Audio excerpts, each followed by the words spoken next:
Hello everyone, welcome back.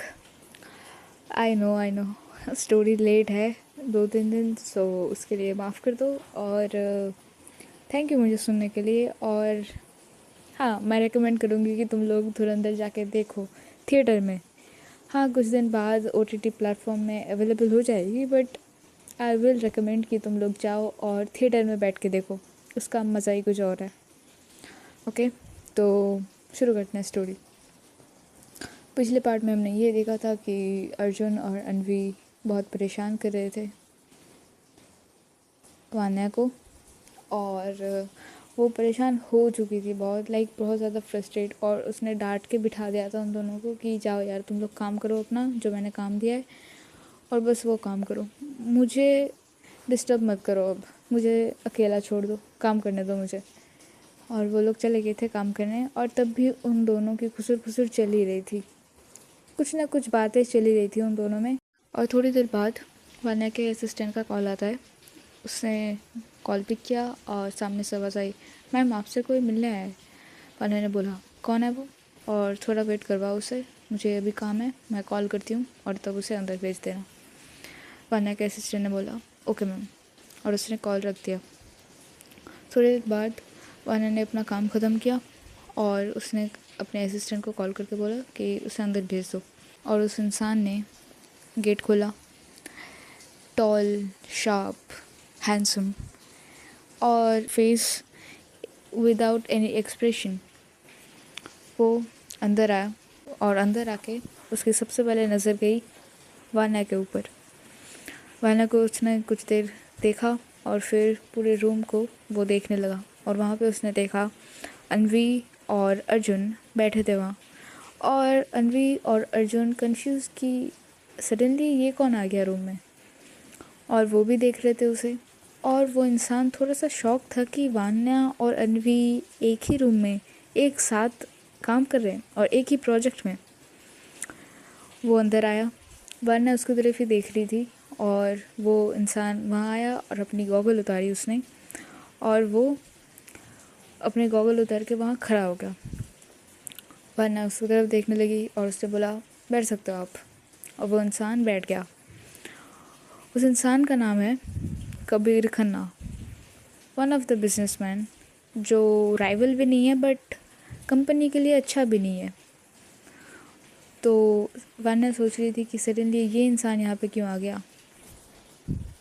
तभी कबीर ने desk में कुछ फाइल्स रखी हुई थी, उसको देखते हुए कहा वान्या को कि मैं टाइम वेस्ट करने नहीं आया हूँ, मैं सीधे पॉइंट पे आता हूँ, आप तो मुझे जानती ही होगी। वान्या ने उसकी तरफ देखा और उसने अपना सिर हिलाया और कहा, हाँ मैं जानती हूँ आपको।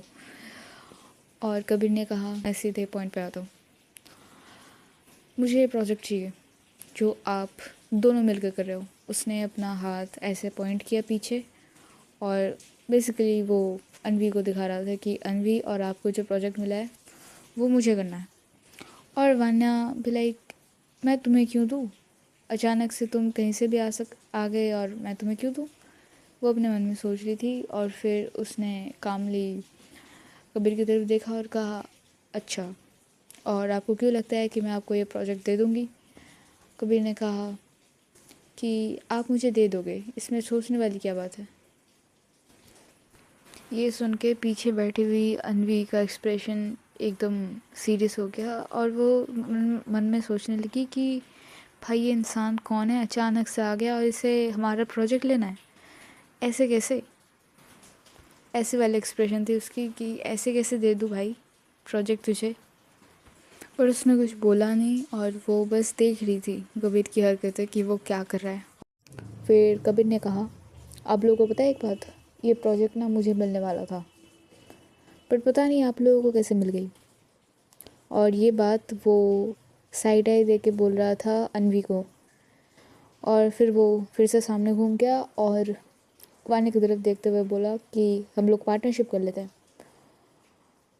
हम दोनों कंपनी का एक साथ हाथ मिलाना, और आपको इस प्रोजेक्ट में बहुत ज़्यादा फ़ायदा होगा, आपको भी पता है और मुझे भी पता है, तो फ़ायदा होगा, इससे अच्छा और क्या ही हो सकता है। तो हाथ मिला लेते हैं, इसमें प्रॉब्लम क्या है। वान्या ने कामली जवाब दिया, मैं तो प्रोजेक्ट ऑलरेडी कर रही हूँ अनवी के साथ, तो मैं किसी और कंपनी के पास क्यों जाऊँगी। और गवर्नमेंट ने खुद बोला है कि हम दोनों को ये प्रोजेक्ट साथ में करना है, ना कि किसी और के साथ। तो आप अपना टांग क्यों अड़ा रहे हो बीच में।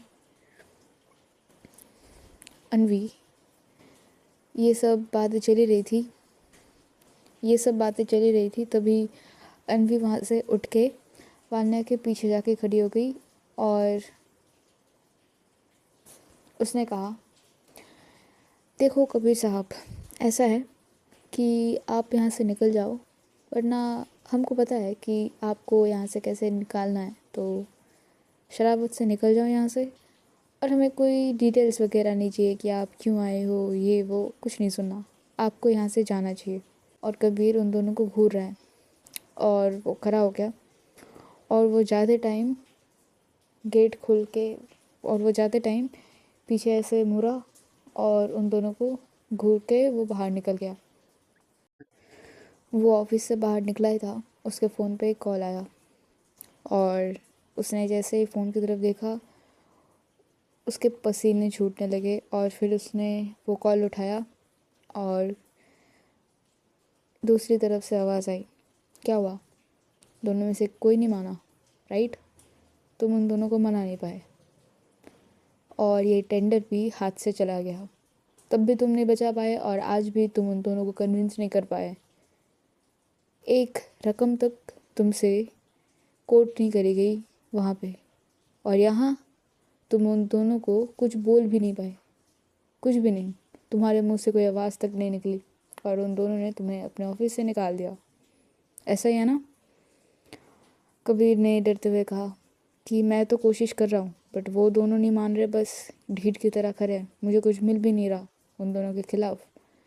सामने से आवाज़ आई, कोशिश करो कबीर साहब, बनना बहुत कम टाइम है आपके पास, अगर ये टाइम ख़त्म हुआ ना आप भी बर्बाद होगे और टेंडर तो मेरे पास ही आएगा, कोशिश करते रहो, बहुत कम टाइम है, याद रखना ये।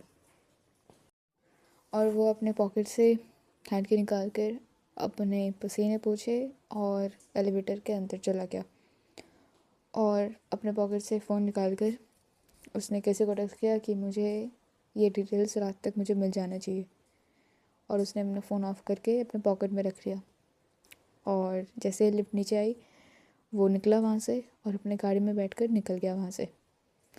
और तभी जब वो निकला था अब वान्या के ऑफिस से, अनवी वान्या की तरफ देखती है और कहा, कौन था ये। और वान्या ने जवाब दिया, तुम इसे नहीं जानती। अनवी ने बोला, अगर जान रही होती तो मैं तुमसे पूछती कि कौन है ये, अब सीधे सीधे बताओ कौन है ये। वान्या ने कहा, ये है कबीर खन्ना, ये हमारा राइवल्स भी नहीं है और ना ही दोस्त है, ये दोनों तरफ से ख़तरनाक है, अगर ये राइवल बन जाए तो भी ख़तरनाक है हमारे लिए और अगर ये दोस्त बन जाए तो ये दोस्ती नहीं निभाता, बेसिकली वो दुश्मनी होती है, तो हाँ तब भी ख़तरनाक ही है हमारे लिए। अनवी ने उसकी तरफ देखा और कहा, इंटरेस्टिंग, इसके बारे में मुझे नहीं पता था, चलो इसकी कुंडली निकालते हैं, मज़ा आएगा।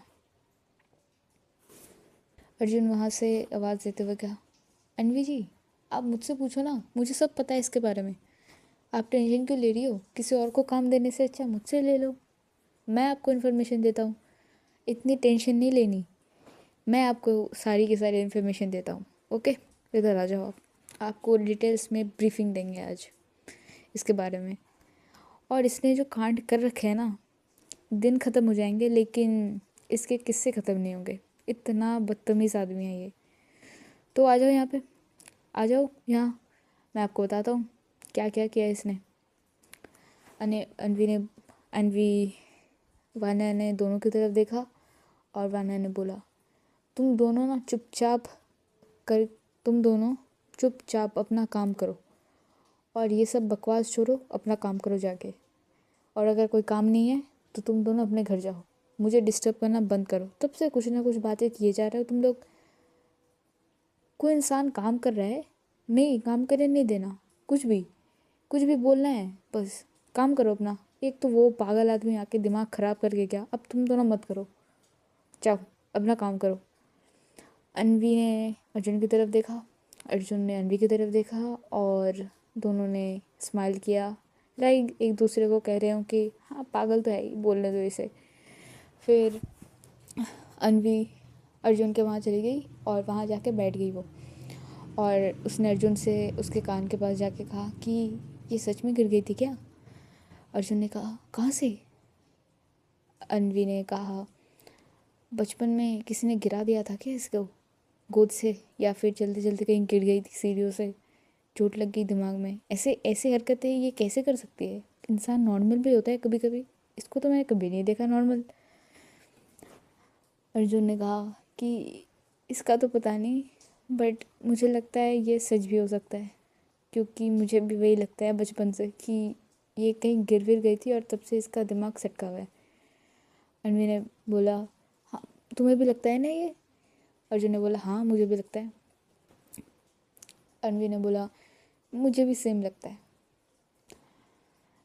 फिर और ये बात वान्या भी सुन रही थी, लेकिन ये दोनों जितनी बिकॉज ये दोनों इतने धीरे बात कर रहे थे ना कि कोई सुन ही नहीं सकता।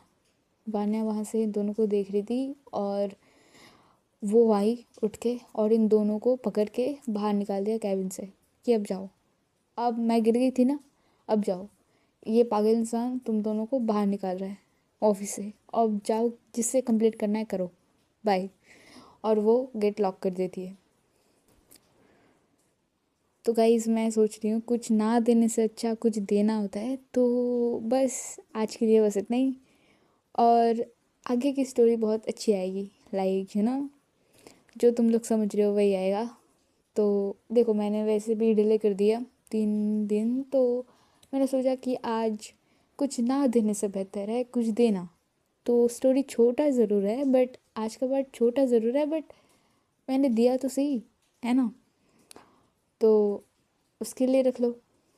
तो बाय बाय।